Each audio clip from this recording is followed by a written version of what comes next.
नमस्कार। तो as expected ये डर्बी में जो प्रेडिक्शन थी ज्यादातर थी कि एटी के मोहन बगान जीतेगा और वो जीत भी गए। लेकिन देखिए अगर आप ओवरऑल देखेंगे ना तो ऐसा नहीं था कि ईस्ट बंगाल जीत नहीं सकता था, वो भी जीत सकते थे। अगर आप फर्स्ट हाफ पे नजर डालें, फर्स्ट हाफ में एटी के मोहन बगान सिर्फ अटैक नहीं बना रही थी बल्कि ईस्ट बंगाल भी अटैक क्रिएट करने की कोशिश कर रही थी। लेकिन सेकंड हाफ में आप जरूर बोल सकते हैं कि सेकंड हाफ में कहीं ना कहीं ईस्ट बंगाल जो है, जो फर्स्ट हाफ में उन्होंने मोमेंटम बनाने की कोशिश चल रही थी उनकी, वो सेकंड हाफ में बिल्कुल गायब हो गई। एटी के मोहन बगान का डोमिनेंस जो था वो सेकंड हाफ में दिखा। फर्स्ट हाफ में आप बोल सकते हैं दोनों ने इक्वली खेला। और अगर हम लाइनअप पे नजर डालें तो मैथ्यू और हैमिल को छोड़कर बाकी सेम प्लेइंग 11 थी एटी के मोहन बगान की। और ईस्ट बंगाल में ओडीआईटी की जगह एलेक्स खेल रहे थे, बाकी सेम प्लेइंग 11 खेल रही थी। तो हमने भी ऑलमोस्ट यही प्रेडिक्ट किया था दोनों टीम के प्लेइंग 11 के लिए। और फर्स्ट हाफ की अगर आप बात करें तो दोनों टीम सेट नहीं हो पा रही थी, ना एटी की मोहन बगान सेट हो रही थी ना ईस्ट बंगाल सेट हो रही थी।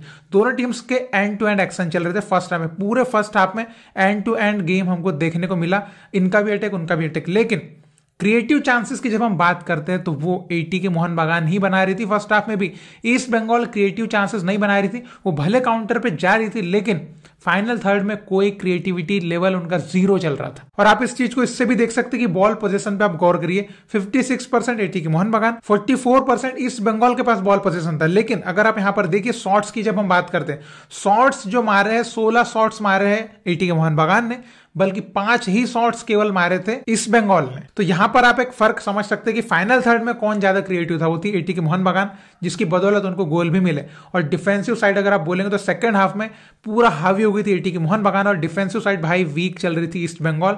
उनके मैन भी मार्क नहीं कर रहे थे सही से, जिसकी वजह से ही उनको गोल भी मिला। तो सेकंड हाफ में आप देख सकते थे कि कितने मैन उनके छूट रहे हैं। यहां पर आप देखिए आसिक जो इनसाइड कट इन किया और यहां पर जो दिमित्री है ये एकदम फ्री खड़े हैं और यहां पर उनको बॉल भी डलती है और वो एक अटेम्प्ट भी लेते लेकिन उस पर गोल नहीं हो पाता है। और उसके बाद जो गोल हुआ, गोल पे आप देखिए कॉर्नर के टाइम पे मनवीर सिंह ने एक रन बनाया आगे की तरफ, उनको किसी ने चेक नहीं किया और वहां से फ्लिक करते हैं। और फ्लिक करने के बाद आप देखिए दामियानोविच जो यहां पर थे वो यहां पर रन करते हैं और फ्री वहां पे खड़े, फ्री वहां पर वो हेडर मारते हैं। उसके बाद पोस्ट से टकराने के बाद रिबाउंड होती है बॉल, उस पर भी वो मारते हैं, उनको कोई मार्क नहीं करता है। और यहां पर सिर्फ दामियानोविच फ्री नहीं, यहां पर आप देखिए प्रीतम कोटाल भी उनके पीछे फ्री ही है ऑलमोस्ट।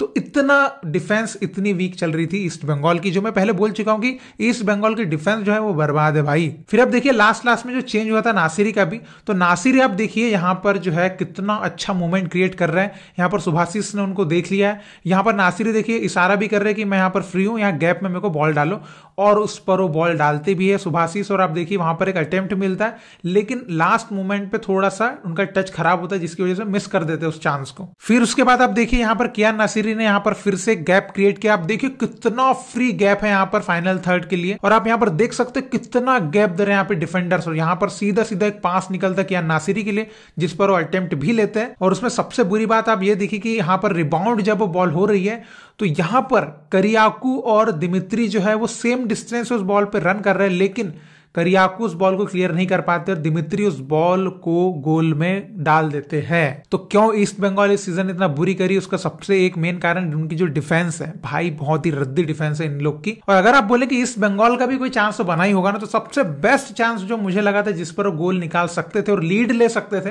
वो था 60 मिनट पे एक चांस बना था जब वो 3v4 की सिचुएशन में आ चुके थे। देखिए 3 डिफेंडर और इधर 4 जो है उनके प्लेयर थे, और यहां पर जो है क्लेटन सिल्वा ने पास भी करा जैक जर्विस को, और जैक जर्विस को यहां पर टाइम भी मिलता है शूटिंग करने के लिए, बॉल रोकने के लिए, सब कुछ टारगेट पे देखने के लिए भी, लेकिन इसके बावजूद भी वो शॉट को नहीं मार पाते सही से और ऑफ टारगेट ही मारते हैं, ऑन टारगेट भी नहीं मारते। तो ये एक बेस्ट चांस मैं बोल सकता हूं जिस पे गोल निकलना चाहिए था लेकिन नहीं निकला। तो देखिए ईस्ट बंगाल के कोई उतने ज्यादा अच्छे चांस बने ही नहीं, है ना। क्रिएटिव चांसेस की अगर आप बात करें नहीं बने, एटी के मोहन बगान के ही बन रहे थे, उनको गोल भी मिले और वो डिजर्व करते थे भाई जीतना। उनकी टीम सही खेल रही थी, है ना, तो उनकी टीम सही खेल रही थी, वो जीते। और अभी देखिए कई लोग बोलते हैं कि स्टीफन कॉन्स्टेंटाइन की टैक्टिक्स जो है वो सही नहीं है, ये नहीं है, वो नहीं है, जो भी बोलते हैं ठीक है, चलो वो एक चीज को साइड में रखते, नहीं है टैक्टिक्स सही, ठीक है, मान लिया।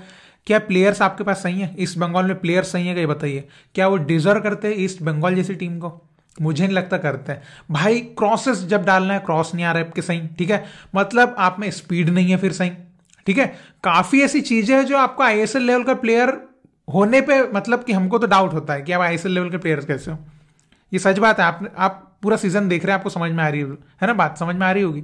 तो ये चीज आपके प्लेयर ही मतलब आपके प्लेयर भी क्वालिटी के नहीं है भाई। आपका कोच तो चलो आपको जो बोलना है बोलो, प्लेयर भी क्वालिटी के नहीं है। ये तो मैंने शुरू से बोला था भाई, इस टीम के साथ ईस्ट बंगाल जो है वो बहुत कुछ नहीं कर सकती। ठीक है, आप ऐसे प्लेयर ले रहे हो भाई जो क्रॉस सही से नहीं आ रहे जिनके, और देखिए इस मैच में तो है ना काफी क्रॉसेस कॉर्नर बहुत गंदे गंदे लिए गए, फार पोस्ट के चक्कर में बहुत ही बेकार है ना। इस एटी के मोहन बागान के साइड से भी कॉर्नर क्रॉसेस बहुत गंदे गंदे लिए गए हैं, उसमें तो कोई टेंशन की बात नहीं की है ना। सिर्फ ईस्ट बंगाल ने ही खराब नहीं किया, एटी के मोहन बागान ने भी खराब किया, लेकिन उन्होंने कुछ चांसेस जो फाइनल थर्ड में बनना चाहिए तो ओपन प्ले से वो अच्छे बना रहे थे, जिसके बदौलत उनको गोल मिला और एक कॉर्नर भी अच्छा लिया उन्होंने। तो वो एक उनका ट्रेनिंग ग्राउंड पे अच्छा एक है ना उनके टैक्टिक हुई थी कि भाई मनवीर ऐसा आगे रन करेंगे, वो पूरा रन भी हुआ उनका। तो ये होता ना भाई कि अब कितना प्रिपेयर, आपकी टीम केमिस्ट्री कितनी सही चल रही है। तो एटी के मोहन बागान की देखी तो देखिए अभी लास्ट मैच था, ईस्ट बंगाल इस मैच को जीतकर थोड़ा सा अपना फैंस को खुश कर सकती थी, लेकिन वो नहीं कर पाई।